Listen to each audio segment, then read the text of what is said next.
Bismillahirrahmanirrahim. Assalamualaikum warahmatullahi wabarakatuh. Hadirin, sahabat-sahabatku, saudaraku dari Sabang sampai Merauke, bahkan dimanapun berada, marilah kita selalu untuk berusaha menjaga persatuan dan kekompakan di antara kita. Karena yang paling mulia di hadapan Allah Subhanahu wa taala apabila seseorang dapat menciptakan keharmonisan, persatuan di antara kita semua.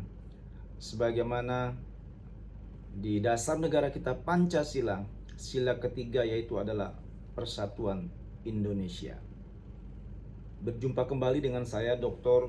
Yulian Azhari SOSI SHMH, selalu mengajak kepada semua sahabat-sahabatku di muka bumi ini di seluruh dunia agar kita selalu mendekatkan diri kepada Allah Subhanahu wa taala, Tuhan yang Maha Besar. Karena orang-orang yang selalu mendekatkan diri semata-mata kepada Allah pasti akan mendapatkan kemudahan. Hadirin yang berbahagia, mengapa hal ini kita angkat tema? Jadi ada berbagai macam di kalangan selebritis yang mereka yaitu melakukan perceraian.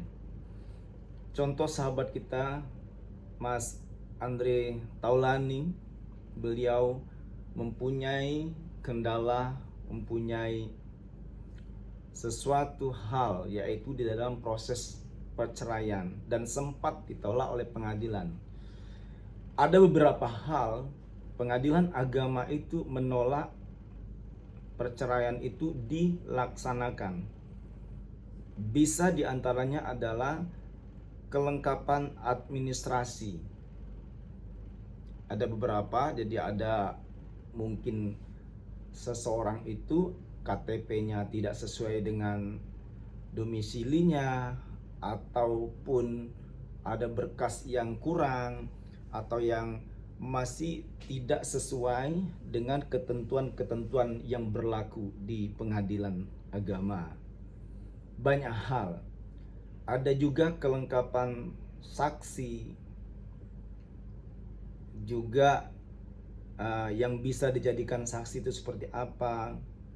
Tentunya yaitu orang-orang yang di mata pengadilan atau di mata aturan, di mata hukum itu orang-orang yang berhak sesuai dengan ketentuan, yaitu seperti halnya misalnya anak kandung sendiri itu tidak bisa dijadikan saksi kecuali saudara yang lain, hubungan semenda dan seterusnya. Nah, ada beberapa hal sehingga mau bisa saja sampai sekali, dua kali, tiga kali, yaitu berkas itu ditolak. Jadi ada sesuatu hal yang tidak memenuhi kriteria persyaratan berkas-berkas itu sehingga di pengadilan agama itu ditolak. Nah, bagaimanakah, apakah sah dan seterusnya? Kalau dari kacamata agama itu kita ada talak ya. Ada talak satu. Nah, suami mentalak istrinya, talak yang pertama itu masih ada kesempatan rujuk. Ingat ya, masih ada kesempatan rujuk selama menunggu masa iddah. Ya, masa iddah itu 4 bulan 10 hari. Jadi masih kesempatan untuk rujuk kembali. Ada juga seperti talak kedua, masih juga ada kesempatan rujuk. Nah, begitu indahnya di ajaran agama Islam itu untuk memediasi atau memberikan ruang sepasang suami istri apabila mempunyai kendala, ada kesempatan untuk rujuk. Nah, talak ketiga yaitu talak yang tidak bisa rujuk kembali. Jadi suami mentalak istrinya yang ketiga. Bagaimana caranya? Jadi si istri tadi, kalau dia sudah ditalak yang ketiga, istri itu harus menikah dulu dengan orang lain. Setelah suaminya yang suami dia menikah lagi dengan orang lain, suaminya meninggal ataupun terjadi perceraian kembali, baru dapat menikah lagi dengan suaminya yang pertama. Nah, jadi seperti itu. Nah, di dalam hal ini maka seseorang harus berhati-hati, seorang suami, untuk mengucapkan talak dan seterusnya, mentalak istri dengan gampang. Jadi ada aturannya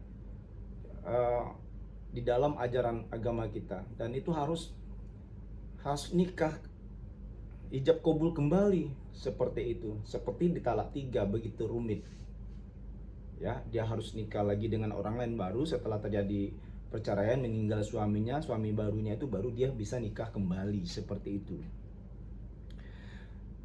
Sehingga di dalam hal ini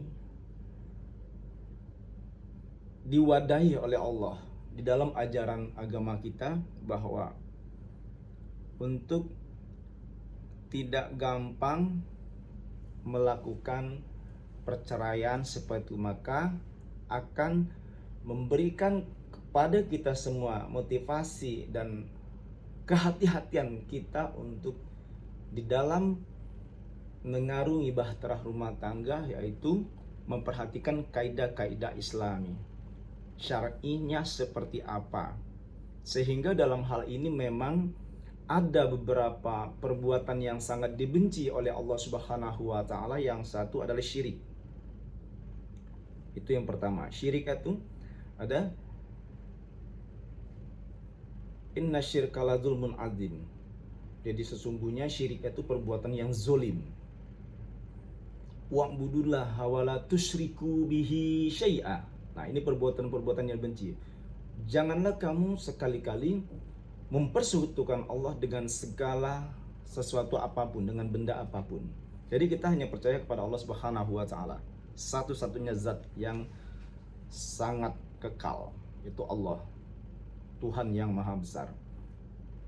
Dan selanjutnya adalah kita juga ada tadi ya, syirik yang pertama. Yang kedua itu adalah riba. Ini perbuatan-perbuatan yang sangat dibenci oleh Allah. Riba ya. Bismillahirrahmanirrahim. Ya ayyuhalladzina amanu la ta'kulu riba ad'afan mudha'afah wa taqullaha la'allakum tuflihun. Hai orang-orang yang beriman, jagalah dirimu dari perbuatan riba. Janganlah kamu melakukan riba. Riba itu kayak misalnya bank berjalan, itu riba, hati-hati. Bahaya sekali. Riba itu akan menjebloskan kita ke neraka jahanam, karena bukan membantu tapi ya menggencet orang, intinya menganiaya ibaratnya. Jadi hati-hati, itu perbuatan riba. Rentenir itu perbuatan riba. Selanjutnya adalah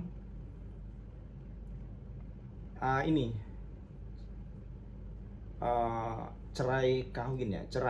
Cerai itu memang diperbolehkan dengan banyak ketentuan ya. Tetapi perbuatan cerai itu Allah tidak suka. Allah tidak suka. Ini diantara perbuatan-perbuatan yang Allah tidak suka, yang dibenci oleh Allah: syirik, riba, cerai, perceraian. Padahal Allah telah berfirman dalam surat Ali Imran, Bismillahirrahmanirrahim, wa'tasimu bihablillahi jami'an wa la tafarraqu. Berkali-kali kita sampaikan, para ustadz, ulama, kiai menyampaikan ayat ini, bahwa dan janganlah kamu bercerai-berai, berpegang teguhlah kamu kepada tali agama Allah, dan janganlah kamu bercerai-berai.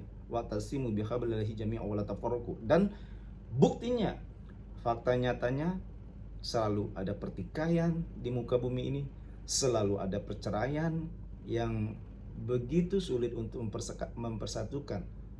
Nah, maka damai itu adalah negotiation, mediasi itu sangat mulia di hadapan Allah Subhanahu wa taala untuk menghemat energi, menghemat tenaga dan seterusnya.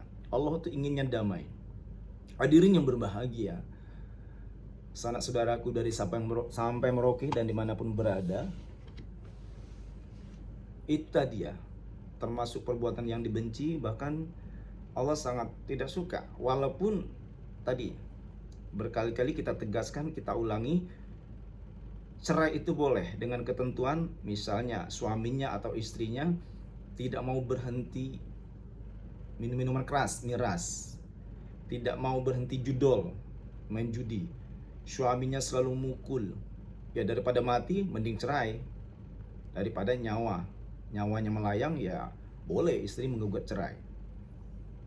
Nah itu, masa orang tua mana yang rela melihat anak perempuannya jadi bal-balan, jadi dijadikan bola oleh sang suami, dipukul terus?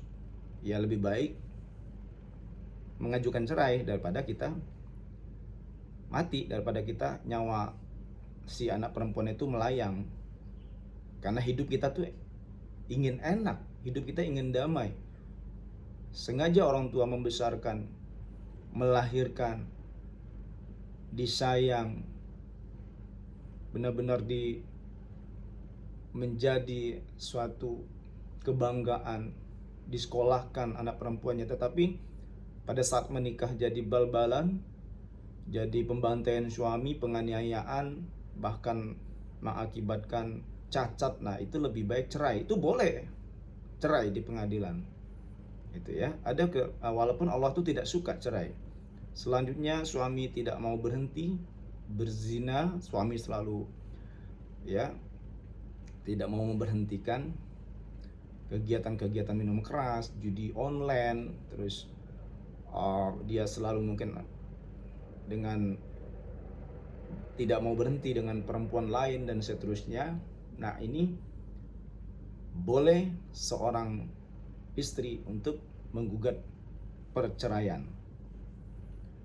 Nah ada beberapa kita tekankan, kita ulangi berbagai macam bentuk kenapa berkas perceraian, persidangan perceraian itu ditolak, mungkin bisa sampai 3 kali bahkan lebih di pengadilan agama, karena sesuatu hal yang tidak sesuai dengan ketentuan syarat hukum yang berlaku terhadap berkas yang didaftarkan ke pengadilan.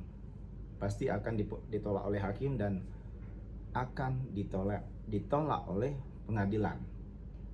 Sampai berkas itu baik dari berkas yang lain, banyak sekali dokumen yang dibutuhkan sesuai ketentuan yang berlaku, hukum positif yang berlaku di negara kita, di negara Indonesia, di pengadilan agama, yaitu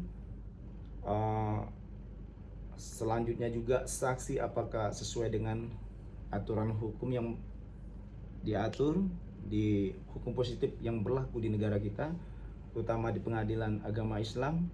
Nah insya Allah ini akan menjadikan pelajaran, menjadikan motivasi, serta ketentuan-ketentuan yang harus kita pahami di dalam mencerna, memahami kenapa berkas perceraian bisa ditolak sampai berkali-kali oleh pengadilan agama. Barakallah, wallahu muwaffiq ila aqwamit thoriq. Wassalamualaikum warahmatullahi wabarakatuh.